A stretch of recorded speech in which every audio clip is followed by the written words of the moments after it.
Another day, another story.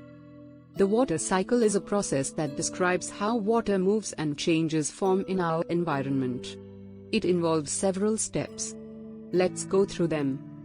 Evaporation. The water cycle begins when the sun's heat causes water from oceans, lakes, rivers, and even puddles to turn into invisible water vapor or gas. This process is called evaporation. Imagine water turning into tiny, invisible bubbles that float up into the sky. Condensation. As the water vapor rises, it starts to cool down high up in the atmosphere where it's colder. When the vapor cools down, it changes back into tiny water droplets. These droplets cluster together around dust particles in the air, forming clouds.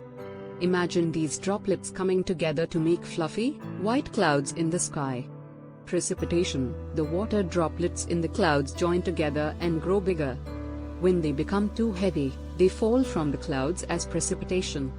Precipitation can take the form of rain, snow, sleet, or hail, depending on the temperature.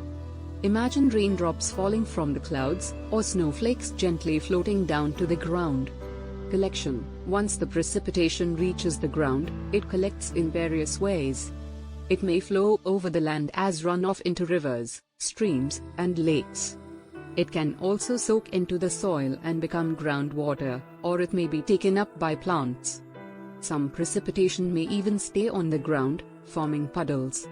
Imagine water flowing in rivers, seeping into the ground, or forming puddles after rain. Transpiration. Besides evaporation from bodies of water, plants also play a role in the water cycle. They have tiny openings on their leaves called stomata, which release water vapor into the air through a process called transpiration. This adds more water vapor to the atmosphere. Imagine plants breathing out water vapor through tiny openings in their leaves. And that completes the water cycle. It's a continuous process, with water constantly moving and changing from one form to another. It's important because it helps distribute water all around the earth, providing us with the water we need to drink, grow plants, and support life. I hope that helps you understand the water cycle, and feel free to ask if you have any more questions. Thanks for watching.